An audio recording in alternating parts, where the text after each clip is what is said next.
Welcome to Don't Pull Out My Books, Episode 7, The Physicality of Sherlock Holmes, Part 3, which I'm tentatively titling The Energy of Holmes, or as I call it, The Green Sticky Notes. If you're watching this video first, I would highly recommend going and watching the first two videos in this mini-series of the overall vlog series, Physicality of Sherlock Holmes. The first one is theoretically entitled, Oh My God, What the Fuck, Holmes? So go start with that one so that you know precisely what we're looking at here. Or you don't have to. I mean, I'm not your parental unit. I'm not your guardian. Can't tell you what to do.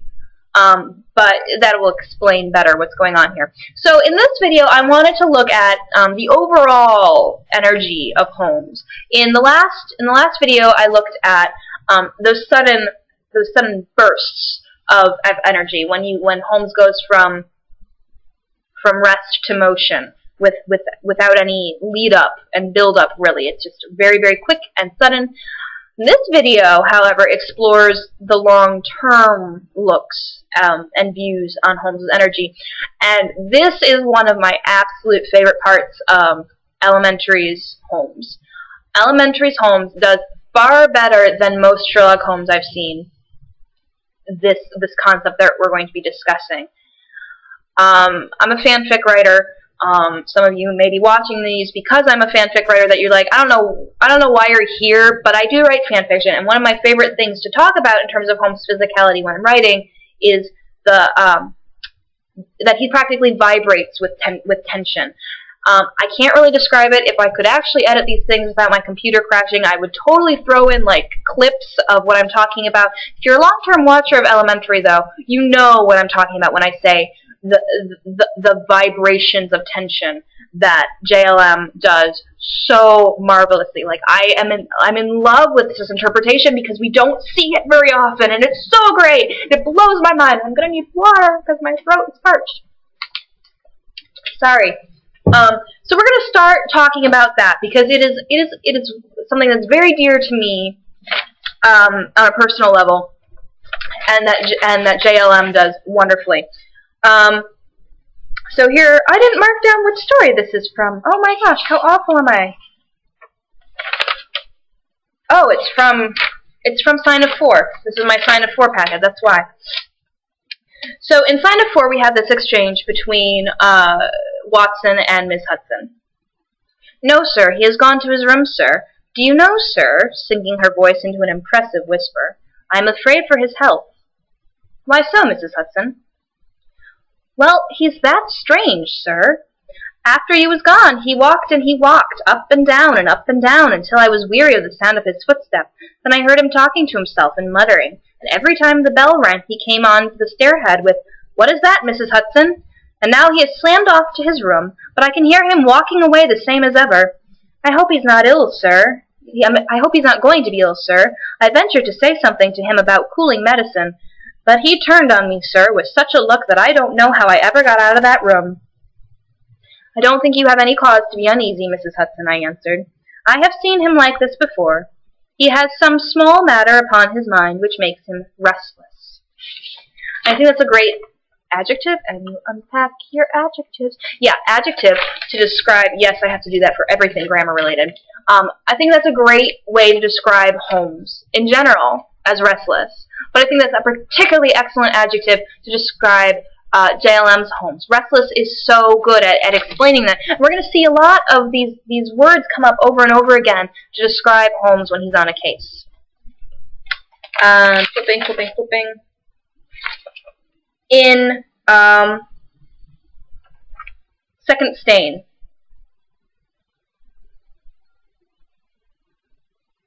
Yes, sorry.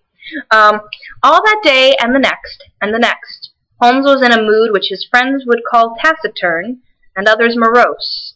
He ran out and ran in, smoked incessantly, played snatches on his violin, sank into reveries, devoured sandwiches at irregular hours, and hardly answered the casual questions which I put to him.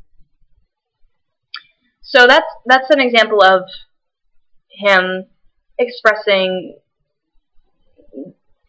it's the way his energy is coming out, that he's frustrated with the case, and so that's the physical description of what we see and what Watson is seeing. And then we have this description also from Second Stain. I could see from Holmes's rigid face that he was vibrating with inward excitement. And that's the phrase right there that I'm talking about, vibrating with inward excitement. And we see a couple of variations upon this, one in particular more than others, but vibrating with inward excitement. Can you think of a phrase to better describe JLM's interpretation of Holmes? Vibrating with inward excitement. Oh my God! Oh my God, that is so great! And it's straight from canon! This interpretation is so wonderful because it's straight from canon! Red-Headed League has possibly the first of two of some of my favorite instances of the physicality of Holmes. Holmes chuckled and wriggled in his chair, as was his habit when in high spirits. Oh my God, he wriggles! Oh my God, he wriggles! He wriggles and it's so cute! I'm sorry, I'm fangirling like a crazy, sorry. Oh my gosh, I'm gonna work on that ableism, I swear to you guys. I'm fangirling so much because this is so prevalent in Elementary's Holmes. So prevalent. Can you just see JLM wriggling?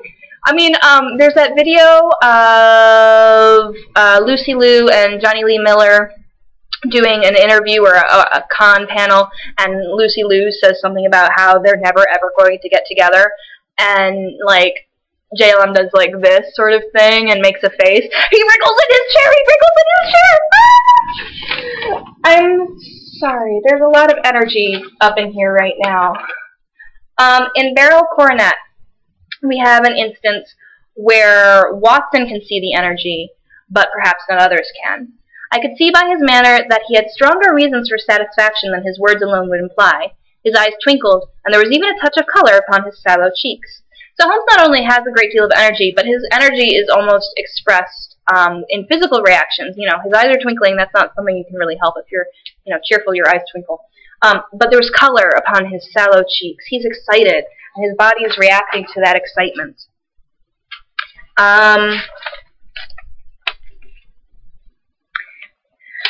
What story is this? Solitary Cyclist. In Solitary Cyclist, from the instant that we passed the rise, we could no longer see the vehicle, but we hastened onward at such a pace that my sedentary life began to tell upon me, and I was compelled to fall behind. Holmes, however, was always in training, for he had inexhaustible stores of nervous energy upon which to draw. His springy step never slowed until suddenly, when he was 100 yards in front of me, he halted, and I saw him throw up his hand with a gesture of grief and despair. Nervous energy.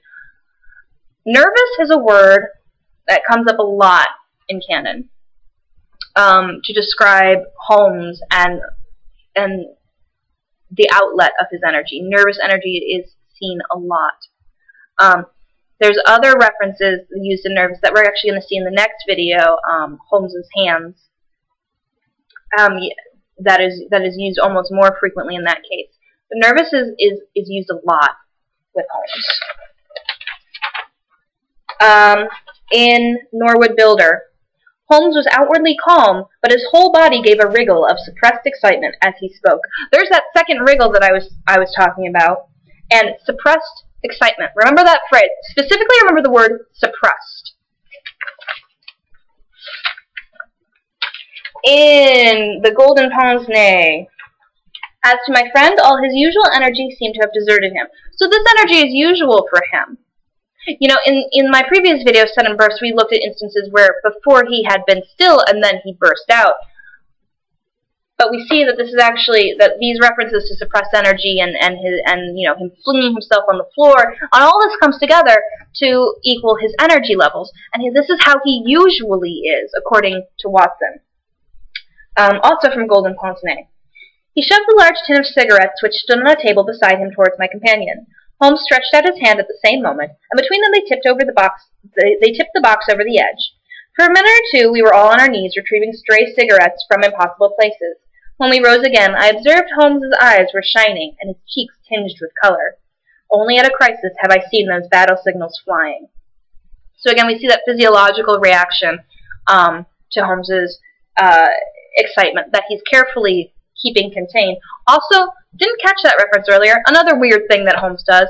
Oh, look, I'm going to get a cigarette. Whoops! Now they're everywhere. Again, and that's another parallel between, as I noted in my first video, to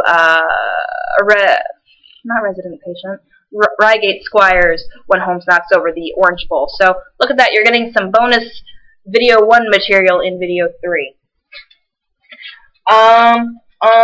Silver Blaze. Oh my god, again, Silver Blaze. Anything you want. If you want anything, just go read Silver Blaze. Silver Blaze, so Silver Blaze is going to contain one of my favorite things that Elementary made an allusion to. And it was so incredibly subtle that it is almost, I don't know if they meant it to be an allusion to canon, but it is. So it doesn't matter, because the author is dead. Like in the metatextual sense, not in the actual dead sense.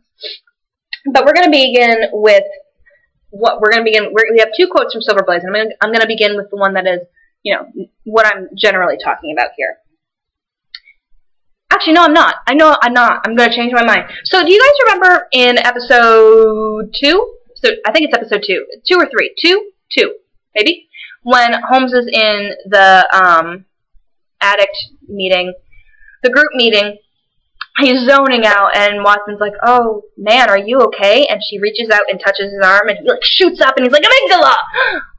Okay, that's not just something really random. That is actually an allusion to canon in Silver Blaze.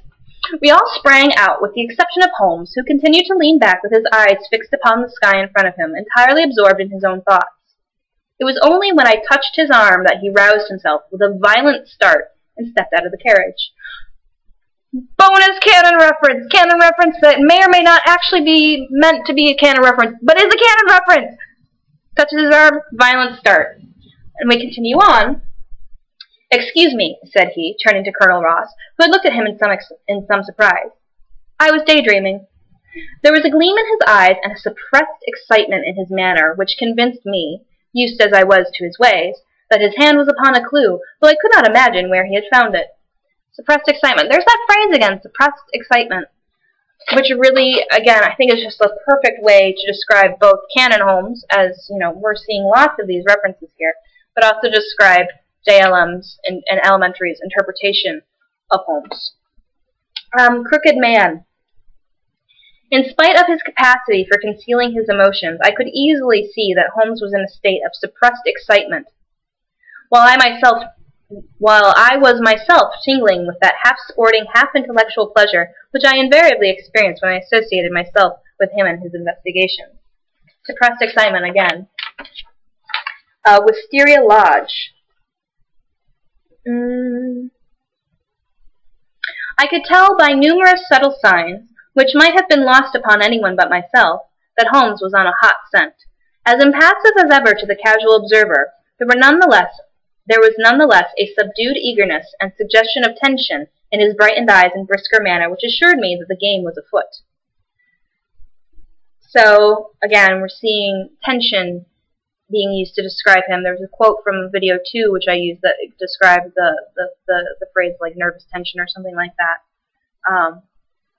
What I also find interesting in these references is Watson's role in all of this. Almost all of these phrases are accompanied by, as well as I knew him, I could see that. I knew him so well, I could tell that, as used as I was to his methods, I knew that Watson in canon may not be, a consulting detective all of his own. Although, again, like as I said in one of my videos, he was far more involved in the partnership and far more an equal partner than most people give him credit. But one of Watson's true values was how well he knew Holmes and could predict Holmes and was able to work with Holmes. I mean, that's invaluable. This is the guy who has an entire video that I have now dedicated to him called, "Oh my God, what the fuck, Holmes?" Like, having somebody who can look at you and go, no, he's got clues. He knows what's going on, just from some mannerisms, is invaluable to have. And I think that we're seeing that being built in Elementary in the most recent episode. Oh, Landmark one? Oh, it was the one with the actuary and where we first, this is for future references, the one where we finally hear Moriarty's voice, maybe Moriarty's voice, on the phone. That episode, we see Joan yanking Sherlock aside, going, no, no, no, no, we need to talk because something's wrong. Something is wrong. Watson in Elementary is getting to the point of Watson in canon, who can look at Holmes and go, no, there's something there. Obviously, Watson in the canon has known Holmes for years at this point, and knows all his ticks and foibles. But we're seeing this development with Watson as well. Continuing on with the whole suppressed energy, suppressed excitement thing. Bruce Partington plans. We're going to see, this is again more examples of actions that are reflecting the mindset. The first day Holmes had spent in cross-indexing his huge book of references. The second and third had been patiently occupied upon a subject which he had recently made his hobby, the music of the Middle Ages. But when, for the fourth time, after pushing back our chairs from breakfast, we saw the greasy, heavy brown swirls still drifting past us and condensing in oily drops upon the window panes, my comrade's impatient and active nature could endure this drag existence no longer. He paced restlessly about our sitting room in a fever of suppressed energy. Oh no, suppressed energy comes up. Suppressed energy, biting his nails, tapping the furniture, and chafing against inaction. So again, we're seeing the phrase suppressed energy, suppression. This is a man who has sudden bursts of energy, but for the most part keeps it very contained into one tall, thin body, and it gets funneled, vibrating with tension, nervous excitement, suppressed energy. These are phrases that come up repeatedly to describe Holmes. And my next example is from Sussex Vampire. It was at this moment that I chanced to glance at Holmes, and saw a most singular intentness in his expression. His face was set as if it had been carved out of old ivory, and his eyes, which had glanced for a moment at father and child, were now fixed with eager curiosity upon something at the other side of the room. Now, I think what's interesting about this illustration is that this might as well be a way of saying that Holmes deliberately suppresses his energy and makes a conscious choice to do so. Because by the time Watson sees, that suppressed energy and nervous tension within him, he's looking away and deliberately looking at something else. That suppression is in a lot of ways deliberate. It's a form of control. Holmes is very much in control of his energy. And again, I would also argue that that is very true of Elementary Holmes, especially coming off of the addiction arc. And, just the character in general. It's a character who very much has to be in control of himself. And that's why we see so much vibration. I'm going to keep using that word. It's my favorite way to describe Holmes. Vibration and vibrating with tension and energy and excitement and anger. And he holds it all in because he's very controlled. And in this case, of course, in Elementary, we're seeing that largely because of the, coming off of addiction and trying to take control of your life again, and then taking control of every aspect of your life, including your physical reactions. But it's also canon. This is a Holmes in canon was deliberately holding himself back. And then in Empty House, we see this. More than once he fidgeted with his feet and tapped rapidly with his fingers upon the wall. It was evident to me that he was becoming uneasy, and that his plans were not working out altogether as he had hoped. At last, as midnight approached and the street gradually cleared, he paced up and down the room in uncontrollable agitation. That's an instance of his energy not being as well controlled. However, it is notable that this happens in Empty House, because in Empty House, Holmes has just risen from the dead. He's just come back from a 3-year hiatus in which he says all this stuff happened, but we only have his word for it. Plus, he's completely alone with Watson in this instance, and I would argue that we often see in canon a Holmes who is much more open about everything when it's just Watson. And then finally we have in Empty House. Again, in the utter silence, I heard that thin, sibilant note which spoke of intense, suppressed excitement. An instant later, he pulled me back into the blackest corner of the room, and I felt his warning hand upon my lips. The fingers which